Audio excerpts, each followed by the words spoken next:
Biz bugun Akustikda Sebzordagi filialidamiz.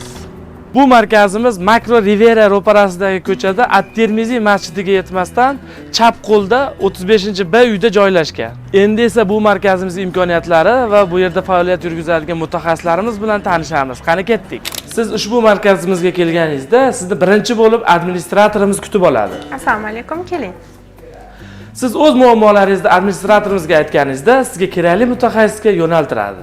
Sizlarga tanishtirmoqchi bo'lgan birinchi mutaxassisimiz bu filialda asosiy yetakchi mutaxassisi va menejeri Shohjahon Saidov bo'ladi. Assalomu alaykum. Assalomu alaykum. Shohjahon akustik jamoasida 4,5 yildan beri faoliyat yurgizadi. O'zini mustaqil faoliyatini Chilonzor hamda Yangi Tashmi filiallarida boshlab, hozirgi kunda Sebzor filialimizda eng asosiy yetakchi mutaxassislarimizdan hisoblanadi. Shohjahon, sizda eshitish apparatlarini ko'rinmaydiganlar, ya'ni quloq ichida turadigan apparatlar haqida qo'ygan bir ijtimoiy tarmoqlarda videoyingiz bor. Men uni kommentariyalarni o'qiganman. U yerda hamma shu ko'rinmaydigan quloq ichiga eshitish moslamalari xohlaydi. O'zingiz ularga qanday apparatlar tavsiya berasiz? Juda qiziq savol bo'ldi Erkin aka. Har qayerdan apparat tanlayotganda bu har bitta inson individual tanlanadi. Oldindan aytib bo'lmaydi qanaqa apparat to'g'ri kelishini. Har bir apparatlarni o'ziga yarasha imkoniyati bo'ladi. Misol uchun quloqni orqasiga apparatlarni funksional imkoniyati ko'proq bo'ladi. Quloqni ichiga bo'ladigan apparatlar ko'rinmasligi, bilinmasligi bilan misol uchun odamlarga ma'qul tushadi. Bizning korxonamizda har bir bemorga bemalol o'ziga yoqqan ma'qul kelgan apparatni tanlab berish imkoniyati mavjud. Demak, har bir inson o'zi bu yoqqa kelib, eshitish darajasini tekshirtirib, keyin undan keyin quloq ichiga yoki quloq orqasiga eshitish moslamasi olishni tavsiya qilasiz. To'ppa-to'g'ri, har bir bemor eshishlarini tekshirgandan keyin ularni eshitish darajasidan kelib chiqqan holatda ularga biz qanaqa apparat ko'proq mos tushishini tanlab berishga va tavsiya berishga yordam beramiz. Rahmat sizga Shohjahon. Bizning markazimizda ikkinchi yosh tajribali xodimlarimizdan biri Allayor Sharapov hisoblanadi. Assalomu alaykum. Assalomu alaykum. Erkin aka. Allayor akustik jamoasiga qo'shilganiga yaqin 2 yil bo'ldi. Allayor, mana bizning jamoamizga qo'shildingiz, siz oldingizga har kuni har xil bemorlar, bolalar, yosh qari keladi. Siz ulardan qanaqangi shu ish uchun motivatsiya olasiz? Yoki misol siz o'zingiz bajarayotgan ishga qanday sizda misol xursand qiladi yoki sizni xafa qiladi?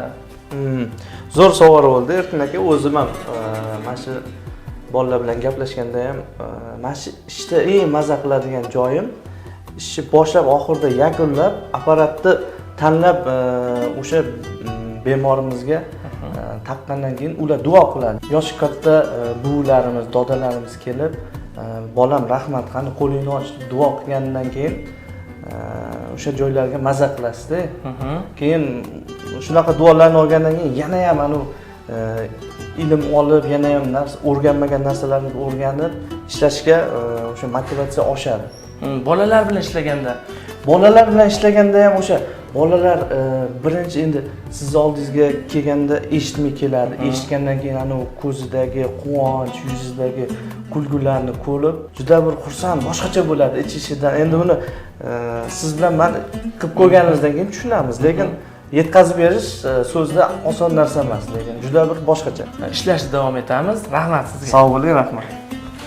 Markazimizdagi yana bir xodimamiz, ya'ni ayol mutaxassis so'raganlarga bu xonamizda Gulmuhammedova Sevaraxon o'z xizmatlarini ko'rsatadi. Qani? Sevaraxon bizning akustik jamoamizda 2 yildan buyon o'z faoliyatini yurgizadi. Assalomu alaykum. Assalomu alaykum. Sevaraxon, mana sizning xonangizda narigi xonalardan ko'ra buni kabina meni qiziqtiryapti. Bu kabinani nima farqi bor? Bunda tekshirdi nima-yu yoki xonani o'zida tekshirdi nima? Bu kabinamizda tekshirganimizda 70-80% ga yanada aniqroq eshitish darajalarini tekshirsak bo'ladi. Shunda bu kabinada tekshirganimizdan keyin apparat tanlansa, to'g'ri tanlanadi. Yana ham aniq bo'ladi. Yana ham aniq nastroyka va to'g'ri nastroyka bo'ladi. Mana ko'rdinglarmi? Har bitta xonada alohida tekshiruv, alohida mutaxassis sizlar uchun individualniy ishlab yordam beradi. Bu markazimizga tashrif buyuringlar va o'zlaringizning muammolaringizga yechim topinglar. Bu markazimizda asosiy mutaxassislarimizdan biri. Ushbu mutaxassisimiz 10 yillik tajribaga ega bo'lib, bolalar va kattalar surdolog, audiologi Akramova mashhuri Abdurahmonovna hisoblanadi. Assalomu alaykum. Sizni kelgan bemorlarni tekshirishingiz bilan biz oldin ko'rsatgan mutaxassislarimizni tekshirishidagi nima farqi bor?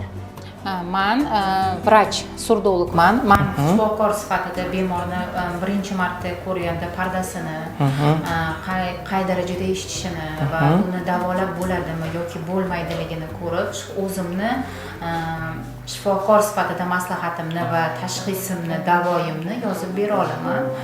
Men kattalarni va yosh bolalarni tekshiraman.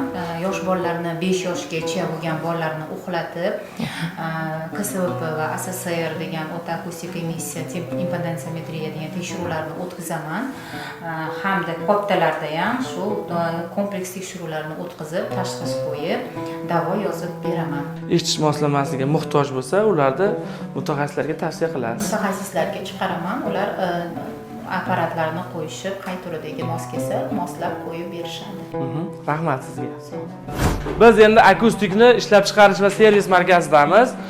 Bu yerda mutaxassislarimiz yangi buyurtmalarni qabul qilib, yangi individualniy eshitish moslamalarini tayyorlash va ularga servis xizmati ko'rsatish bilan shug'ullanishadi.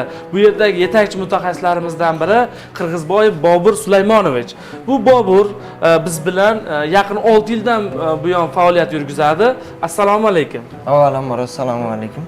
Sizga kelgan buyurtmalar, yangi eshitish moslamasiga yoki eshitish moslamasini korpusiga kelgan buyurtmalar tayyorlanishi uchun qancha vaqt talab qiladi? Bizga keladigan yangi tartibdagi apparatlarimiz, yangi tartibdagi quloq individual mahsulotlarimiz uchun umumiy hisobda 12 soat ish vaqti mobaynida tayyor bo'ladi. Endi bu uzoq viloyatdagi buyurtmalarni sizlar qanday qabul qilasizlar? Uzoq viloyatdagi buyurtmalarda biz asosan qulog'idan olingan qoliplarni elektron tarzda skanerlab bizga yuboriladi. Shu orqali biz bir taraflama tezlashtirish imkoniyatiga ega bo'lamiz. Bizda bu yerda 12 soat ish vaqti mobaynida tayyorlanib, o'sha viloyatga yetib boradigan pochta mobaynida vaqt ketadi. Ya'ni masalan, hozir Samarqanddan birorta qolib olinsa, 1 daqiqada yetib keladi va 1 kunda yetib boradi. Tushunarli. Rahmat. Keyingi mutaxassisimiz Usmon Niyazov. Assalomu alaykum. Usmon bizda akustikda yaqin 5-6 yildan buyon faoliyat yurgizadi. Bu kishining vazifalari bizga servis xizmat ko'rsatish bo'lib, shu eshitish moslamasimizda kafolat muddati yoki servis muddatida qandaydir uni ta'mirtalab bo'lib qolsa, bu kishim shu ish bilan shug'ullanishadi. Usmon, agar sizga kelgan mahsulotlar ta'mirtalab yoki kafolat muddatida kelgan mahsulotlarni uni yana asl holiga, ishchi holatga keltirish uchun qancha muddat talab qiladi? Yetib kelgandan keyin bir ish kunida tuzatib, qaytarib berib yuborishga harakat qilamiz. Bir kunda ichida siz ham unga diagnoz tashxis qo'yib apparatga nimasi buzilgan aniqlab, mikrofonmi, kalonkami va uni qayta jihozlab, uni sinab ulgurasiz. Albatta, bir ish kunida. Rahmat sizga. Charchamaylar. Ko'rganlaringdek akustik eshitish markazini servis va xizmat ko'rsatish markazi respublikadagi barcha viloyat hududidagi akustik markazlar uchun xizmat qiladi.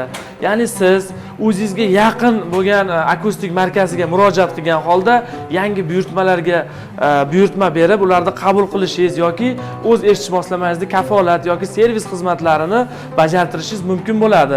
Sizlarga xizmat qilishdan biz doim mamnunmiz.